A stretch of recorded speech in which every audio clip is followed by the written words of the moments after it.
eu queria falar de um assunto que vai fugir um pouquinho do nosso tema ali, versículo a versículo, a nossa carta de Efésios, mas não vai fugir muito, porque a gente estudou bastante aquela oração de Paulo, né, no capítulo 3, a partir do versículo 14, em que Paulo pede poder, né? E aí nós vimos no nosso último encontro, que para que é esse poder, né? Para que a gente precisa de poder? E a gente viu que a gente precisa de poder para perdoar, poder para amar, né? Poder para testemunhar. E eu falei, em primeiro lugar, que a gente precisava de poder para vencer o medo. E eu queria hoje começar a falar sobre isso, né? E o tema do nosso estudo hoje é que o medo não provém de Deus. Então, esse é o título hoje. O medo não provém de Deus. Então, hoje é dia 6 de outubro, né? Agora são, acho que já passa um pouquinho de 2h30, né? Então, nós vamos começar com uma oração. E aí, se vocês quiserem já deixar aberto em 2 Timóteo, capítulo 1, versículo 7. Então, 2 Timóteo, capítulo 1, versículo 7, que diz assim: porque Deus não nos tem dado espírito de covardia, mas de poder, de amor e de moderação, né? Então, 2 Timóteo, capítulo 1, versículo 7.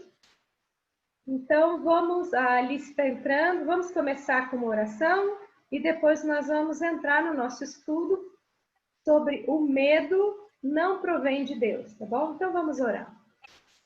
Senhor Deus Santo, nosso Pai querido que estás nos céus, reconhecemos que o Senhor está sentado no trono do universo.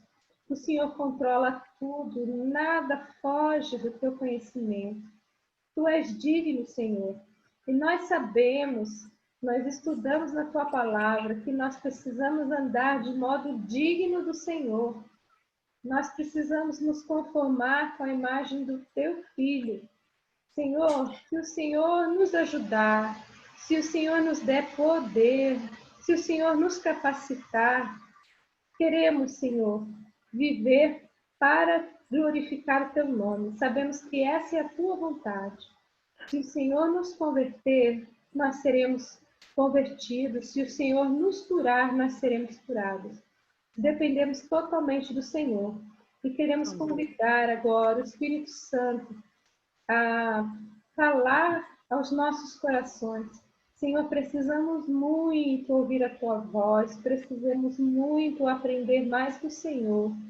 Pedimos, Senhor, que o Senhor tenha misericórdia de nós, cada mulher que está aqui reunida, que o Senhor esteja cobrindo as nossas famílias, os nossos familiares, a nossa igreja.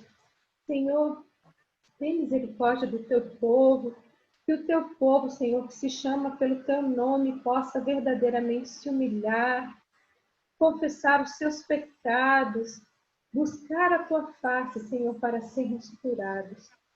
Senhor, precisamos de ti. Tem misericórdia do nosso país, Senhor. Renova as forças do nosso presidente, do governo federal, do governo estadual, do governo municipal. Sabemos que só o Senhor pode realmente agir, Senhor, para que as aulas voltem, que a economia se refaça. Muito obrigado, Senhor, porque até aqui o Senhor tem nos sustentado. Fica conosco, Pai, em nome de Jesus. Amém. Amém. Então, queridas, lendo de novo lá 2 Timóteo, capítulo 1, versículo 7, porque Deus não nos tem dado espírito de covardia, tem outras traduções que falam espírito do medo, mas de poder, amor e moderação. Então, esse é um estudo que eu estava aflita com algumas situações Foi um estudo que eu fiz para mim mesma em agosto. E eu comecei a orar, né? Sentei, orei. Eu falei, e vinha na véspera, né? Tinha vindo um versículo na minha mente que era bem esse versículo, mas eu não estava lembrada da referência. E eu resolvi não procurar a referência de noite. E eu falei, né? Eu lembro que eu orei, falei, Senhor, se o Senhor quiser falar alguma coisa comigo a respeito desse assunto, então que no dia seguinte o Senhor me lembre desse assunto. O Senhor me lembre. Que eu vou dormir, vou acordar, vou esquecer. Tá bom, dormi, acordei.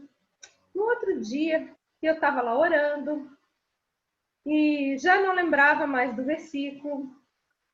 E eu estava orando e eu abri a minha Bíblia. Gente, eu não faço isso, não é minha prática e não vou dizer para vocês fazerem isso, mas eu sei que eu abri a minha Bíblia.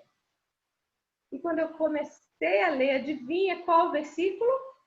Esse 2 Timóteo, que eu nem sabia qual era a referência, que era o versículo que eu estava pensando na véspera. E eu falei, ai, Senhor, será que o Senhor quer falar isso comigo mesmo? E eu comecei a orar no dia seguinte e eu abri na referência. Falei, ah, então tá bom, Deus, então eu vou estudar esse versículo. E aí eu comecei a estudar, né? Eu peguei a minha Bíblia de estudo, né? Comecei a ver o que os comentários, né? E eu fui vendo, né? A gente sabe que Paulo, ele fundou a igreja em Éfeso. E depois ele ficou lá em torno de 3 anos, ele foi embora e ele deixou lá na igreja de Éfeso, né, para cuidar de todo o rebanho, porque a cidade de Éfeso era uma cidade estratégica, né, era a cidade de entrada em toda a Ásia, né? Quando Paulo saiu de lá, ele deixou um jovem pastor, o jovem pastor Timóteo, que era um pastor que ele tinha discipulado, né? Ele conheceu a mãe, a avó dele, e ele deixou Timóteo lá na igreja de Éfeso. Então, essa já era a segunda carta que Paulo escrevia para Timóteo com relação a algumas situações que estavam acontecendo na igreja de Éfeso, que nós estamos estudando. Então, é bem possível, gente, que com toda aquela ameaça de perseguição por parte dos romanos a todos os cristãos, que estava cada vez maior, né, sob o domínio de Nero, né, aquele homem louco, né, havia também dentro da própria igreja de Éfeso uma grande hostilidade, um ressentimento com a liderança de Timóteo, né? Havia também os ataques que Timóteo, como pastor, sofria dos falsos mestres, né? Que naquele tempo, gente, já naquele tempo, assim como no dia de hoje, os falsos mestres, eles tinham, assim, um sistema sofisticado de engano, né? E provavelmente todas essas coisas, ao mesmo tempo, estavam assoberbando Timóteo, né? E aí, isso levou Paulo, né, a começar essa carta aí, a segunda carta, falando que o medo que Timóteo estava sentindo não vinha de Deus, né? Deus já nos deu todos os recursos espirituais que nós precisamos, gente, para enfrentar toda a tribulação e ameaças, né? Se vocês abrirem lá comigo, nós vamos ler 3 passagens para mostrar que esses recursos já estão disponíveis para nós. A primeira se encontra em Mateus capítulo 10. Enquanto a gente está abrindo, eu vou dar um alôzinho para a Alice. Que bom que você conseguiu entrar de novo, Alice. Então, Mateus capítulo 10, principalmente o 19 a 20, mas eu vou começar a ler. Que bom, né? Que bom, Boa né? tarde a todas, tá? Boa tarde. Boa tarde. Eu vou começar a ler Mateus capítulo 10, a partir do versículo 16, para vocês poderem entender o contexto. Então, me acompanhem lá. olha Jesus, né? Jesus estava enviando, ele tinha acabado de dar instruções para os 12 discípulos dele, né? Porque ele estava enviando eles, né?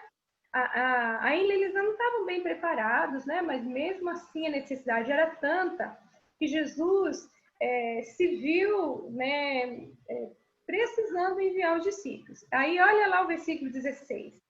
Eis que eu vos envio, né, falando para os discípulos, eu vos envio como ovelhas para o meio de lobos. Gente, já pensaram? Se mandar uma ovelhinha tadinha, bonitinha, quietinha, fofinha, lá no meio de lobos, vocês já viram uma cateia de lobos? Eles são ferozes, né? Eles são ferozes. Então, você manda uma ovelhinha lá no meio dos lobos, né? Se fosse só um lobo no meio das ovelhas, já seria um desastre. Agora, uma ovelha no meio de lobos, pior ainda, né? Mas olha aqui que Jesus diz: eis que eu vos envio como ovelhas para o meio de lobos. Sede, portanto, prudentes como as serpentes e simples como os pombos. E acautelai-vos dos homens, porque vos entregarão aos tribunais e vos açoitarão nas suas sinagogas. E por minha causa sereis levados à presença de governadores e de reis, para lhes servir de testemunho a eles e aos gentios. E quando vos entregarem, não cuideis em como ou que haveis de falar, porque naquela hora vos será concedido o que haveis de dizer, visto que não sois vós os que falais, mas o Espírito de vosso Pai é quem fala em vós, né? Na verdade, o finalzinho aí desse texto que a gente leu, ele acaba sendo um pouquinho escatológico, né? Diz respeito ao futuro também, né? Jesus estava falando, né? A gente está vivendo dias maus, né? Nós estamos achando que a vinda de Jesus está bem próxima, e ele estava falando aí que no final, né, muitos deles iam entregues, né? Iam ser presos, e eles iam ter que comparecer diante das autoridades. E Jesus falou que não era para eles terem medo, que eles iam ser levados, sim, diante das autoridades, e isso com um propósito. O propósito era que eles testemunhassem, né? Que eles testemunhassem de Cristo, né? Por isso que ele diz, para lhes servir de testemunho. Então, na verdade, Jesus está falando que isso vai acontecer, pode acontecer, e quando acontecer, não é para a gente ter medo, porque o Espírito Santo que habita em nós vai nos capacitar a falarmos a coisa certa. E é só naquele momento, né? Uma vez, eu acho que eu li, né, a história de uma moça lá na União Soviética, né, na época que era ainda a cortina de ferro, né? A Rússia dominava todos aqueles países, né? E o cristianismo, ele era proibido. Então, os poucos cristãos que havia lá naqueles lugares, eles se reuniam. Cada vez eles se reuniam num lugar, lugares afastados, lugares ermos, e tinha toque de recolher, era tudo muito complicado. E essa moça, ela saiu à noite e ela estava indo para uma dessas reuniões secretas. Só que no meio do caminho ela foi pega por um grupo de soldados. E eles começaram a falar, para onde que você vai? E ela, gente, começou a falar, olha, eu estou indo para uma reunião, né? Ela estava indo para uma ceia do Senhor, né? Escondida, e ela falou, eu estou indo para participar da abertura do testamento. Falei, que testamento? Testamento do meu irmão mais velho, que ele deixou para nós. Ah, sim. Então tá bom, pode ir. Gente, ela realmente, ela não mentiu em nenhum momento, ela estava indo para celebrar, né, o testamento, né, que Jesus falou, né, cada vez que vocês se reunirem para celebrar a ceia, vocês vão estar relembrando, né, tudo que eu falei.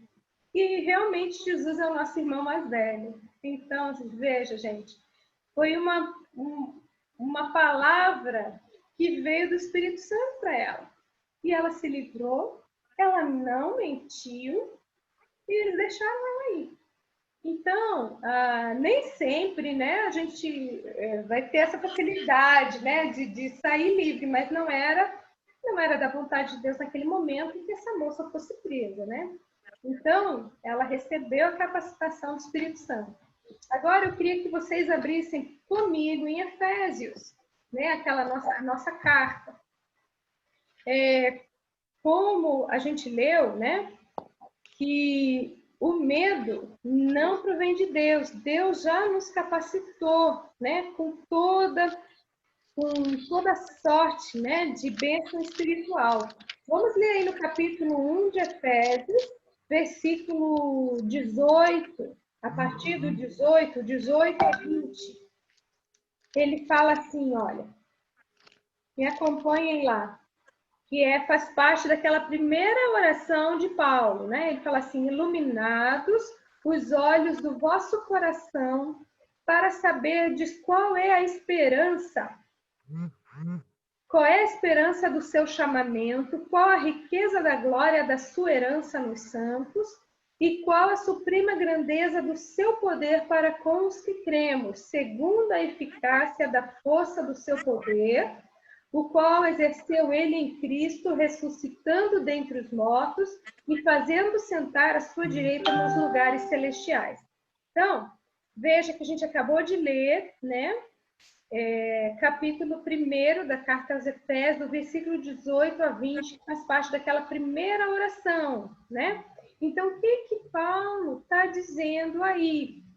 Que Deus já nos deu esses recursos e a única coisa que ele pede é que os nossos olhos sejam abertos, sejam iluminados para a gente saber o que a gente já tem. A gente já tem poder, nós já fomos abençoados com toda sorte de bênçãos espirituais nas regiões celestes. Então, a gente só precisa saber disso para a gente enfrentar as tribulações e as ameaças. Se vocês também virarem a página, lá na oração do capítulo 3, no versículo 20, olha lá, me acompanhe. Ora, aquele que é poderoso para fazer infinitamente mais do que tudo quanto pedimos ou pensamos, conforme o seu poder que vai operar em nós. É isso? Não. O seu poder que opera em nós, já opera. Ele não vai operar se a gente pedir. Ele já opera em nós, né? Então, se a gente já tem esse poder operando em nós, a gente não precisa ficar com medo. Concordem comigo? Né? Eu ouvi nesses dias uma mensagem. A questão é que a mensagem estava em inglês.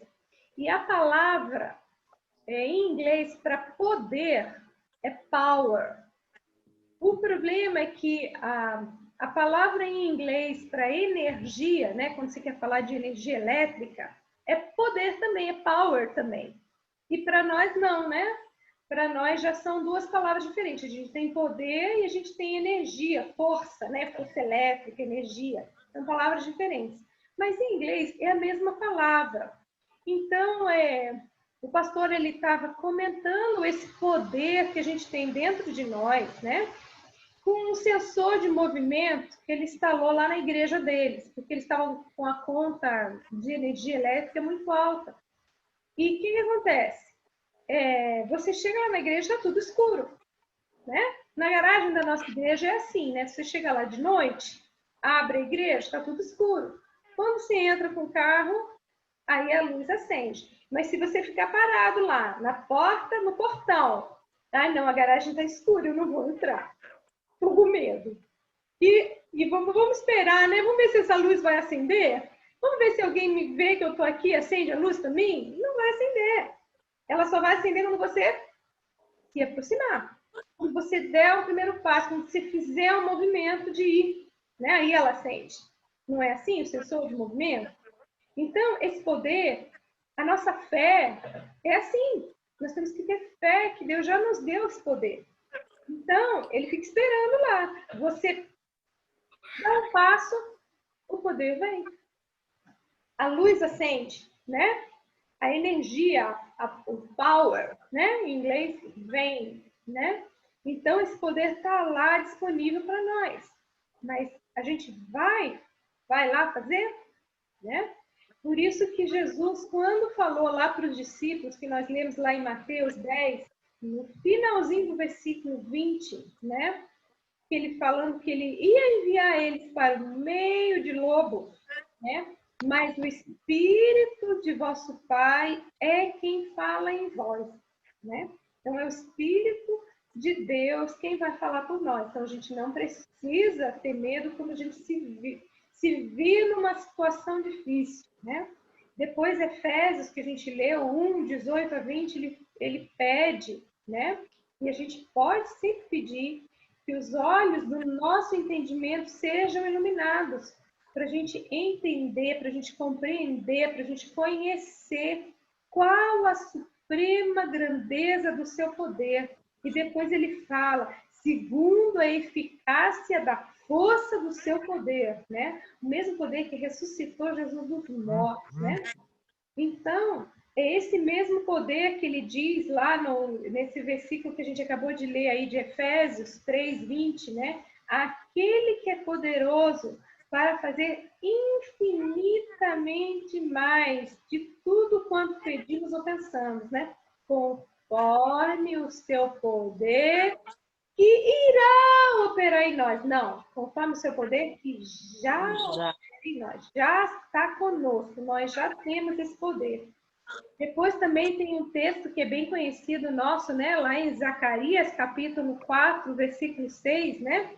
Não por força, nem por violência, mas pelo meu espírito, diz o Senhor dos Exércitos, né? Ele falou que ele ia operar, ele ia fazer tudo aquilo, né? Não por força, né? Nem por violência, nem na força do braço, na força da arma, né? Debaixo, na ponta da espada. Não, não era nada disso. Era pelo Zacarias 4, versículo 6. Obrigada. Somente, gente, o poder do Espírito Santo pode nos capacitar para a gente realizar a obra que Deus já tem preparado para nós. É o poder do Espírito Santo que nos capacita para nós sermos luz. E isso tudo, né, que a gente vê aí, a gente vê que a igreja, né, nós somos, como igreja, nós somos o corpo de Cristo. Nós somos repletas de luz, nós somos sustentados pelo próprio Deus, né? Se vocês virarem a página ainda aí em Efésios, capítulo 5, o versículo 8 e 9, olha lá, me acompanhe. Ele diz assim, pois outrora erais trevas. Então, Paulo estava falando lá para os Efésios, isso aqui serve por nós. Lá no passado, lá atrás, antes da gente conhecer Jesus, nós éramos trevas. Porém, agora, sois luz no Senhor. Andai como filhos da luz. Porque o fruto da luz consiste em toda bondade, justiça e verdade. Então, é o Espírito Santo que nos capacita para vivermos como filhos da luz, para andarmos como filhos da luz, né? Então, essa foi a primeira parte do versículo lá em 2 Timóteo 1,7, porque Deus não nos tem dado espírito de covardia ou espírito de medo, mas Ele tem dado para nós, olha, poder, amor e moderação, né? Então, a gente já viu que o poder de Deus já está dentro de nós, que é aquela energia espiritual que já faz parte dos crentes, né? Então, a gente já viu que o poder já está disponível, nós não vamos receber um poder ainda, né, no futuro, dependendo do nosso comportamento, dependendo da gente merecer. Não, o poder já está ali disponível para nós. Agora eu queria ver o amor, né? O amor. Então, vejam lá, em 1 Timóteo, capítulo 1, versículo 5, ele vai falar um pouquinho mais desse amor aí. 1 Timóteo 1:5. Diz assim: ora, o intuito da presente admoestação visa ao amor que procede de coração puro, de consciência boa e de fé sem hipocrisia. Então, é um amor da escolha, da vontade, que ele é caracterizado pela abnegação, autossacrifício em benefício dos outros, e é a marca de um verdadeiro cristão, né? Então, esse tipo de amor, gente, ele concentra-se em agradar a Deus em primeiro lugar e procura o bem-estar dos outros antes do nosso próprio bem-estar, né? Por isso que lá em Efésios 3, aquela oração poderosa, no versículo 19, ele fala assim, né? Ele pede para que a gente conheça o amor de Cristo, que excede todo o entendimento, para que sejais tomados de toda a plenitude de Deus, né? Então, é esse amor que ele pede para que a gente conheça. Por isso que a gente precisa desse poder para amar. Porque, gente, vamos e venhamos. É legal a gente amar o marido, a mãe ama o filho, principalmente se é um filho bonzinho, né? É na hora que o filho começa a pisar na bola sem parar, começa a tratar mal você responder, aí já é bem difícil, né? E amar o vizinho inconveniente? E o inimigo? E aquele chefe que está sempre aprontando uma depois da outra para você no emprego, te dando rasteira, fazendo você parecer mal diante de todo mundo, né? E ele fala que a gente precisa amar, né? Em Romanos 5:5, né? Romanos capítulo 5, versículo 5, ele fala assim, ora, a esperança não confunde, porque o amor de Deus é derramado em nosso coração pelo Espírito Santo que nos foi otorgado. Então, esse amor, ele não vem porque eu me disciplino, né? Vou ter que seguir um passo a passo para eu ter amor, não. O amor, ele é dado para nós pelo Espírito Santo. E ele é derramado no nosso coração. Então, não é aquele amor que dá lá um pouquinho. Vamos ver se esse pouquinho aqui é suficiente para Eliane. Eu não sei se eu vou dar mais para Eliane. Não, é derramado. Derrama, transborda, né? É esse amor que a gente precisa pedir. E, gente, um versículo que é muito importante, né? Eu até colei na minha parede, 1 João, aí você vai lá pro final, aquela cartinha pequena de João, né? 1 João, um pouquinho antes de Judas e Apocalipse, os últimos livros da Bíblia. Então, 1 João, capítulo 4, versículo 18. Ele fala assim, olha, no amor não existe medo. Antes do perfeito amor, lança fora o medo. Ora, o medo produz tormento. Logo, aquele que teme não é aperfeiçoado no amor. Então, esse amor, essa confiança que ele fala aí, que a gente tem essa confiança diante do juízo, porque nós já fomos perdoados, então a gente não precisa ter medo que a gente vai ser envergonhado, que a gente vai falhar, nós não precisamos ter medo. E aí eu queria ir para a terceira palavra, né? Porque ele fala que Deus não nos tem dado um espírito de covardia, mas de poder, de amor e, por último, moderação. Então, moderação, gente, é uma mente disciplinada que tem domínio próprio, que tem suas prioridades em ordem, né? É o oposto de temor e de covardia. Que temor e covardia gera desordem, gera confusão. Então, quando a gente se concentra na natureza soberana, nos propósitos perfeitos do nosso Deus, e a gente permite, né, que Deus nos controle, né? Então, toda a nossa vida vai sendo controlada por Deus, é uma vida que vai exalar sabedoria, confiança, e é o tipo de vida que vai agradar a Deus em qualquer situação, né? Por isso que lá em Romanos, capítulo 12, versículo 3, né? Ele fala de que jeito que a gente deve pensar, né? Onde que a nossa mente deve estar ligada, né? Olha lá, Romanos 12, 3, ele fala, porque pela graça que me foi dada, digo a cada um dentre vós, que não pense de si mesmo além do que convém. Antes pense com moderação, segundo a medida da fé que Deus repartiu a cada um. Então, o que ele está dizendo aí? Que a gente tem que pensar com moderação. Então, é a gente se exercitar naquele julgamento correto, né? Que nos leva a reconhecer que, no fundo, nós não somos nada, né? E por isso a gente precisa ser humilde quando a gente reconhece que a gente veio do pó, que nós não conseguimos dominar os nossos pecados 100%. A gente precisa de Deus, né? E lá em 1 Pedro, capítulo 5, versículo 5, 1 Pedro 5, 5. Cláudia? Oi. Cláudia, repita a referência de Romanos. É Romanos 12 o quê? 12, 3. 3. Ah, ok. Eu entendi 13. Não, 3. Ok. Agora é 1 Obrigada. Pedro 5, 5, né? Que ele vai falar assim, rogo igualmente aos jovens, sede submisso aos que são mais velhos. Outro sim, no trato de uns com os outros, cingivos de toda a humildade, porque Deus resiste aos soberbos, contudo aos humildes concede graça.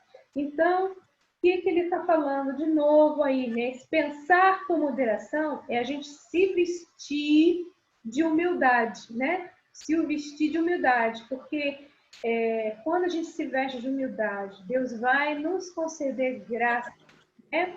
Graça, aquilo que a gente não merece, né?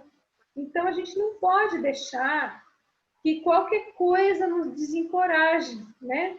Porque Deus não nos deu um espírito de medo, um espírito de covardia. O espírito que Deus nos tem dado é um espírito de poder, né? E o poder joga fora o medo, né? Ele joga fora a timidez. E ele também nos tem dado um espírito de amor e de moderação. Então, essas três coisas, elas nos animam nos nossos deveres. Deveres tanto a Deus, como deveres aos nossos irmãos crentes e a nós mesmos, né? Interessante, né, a gente olhar a ordem dessas palavras, né? Porque na palavra de Deus não tem nada por acaso, nada. Mesma ordem das coisas, ele colocou poder, amor e moderação, né?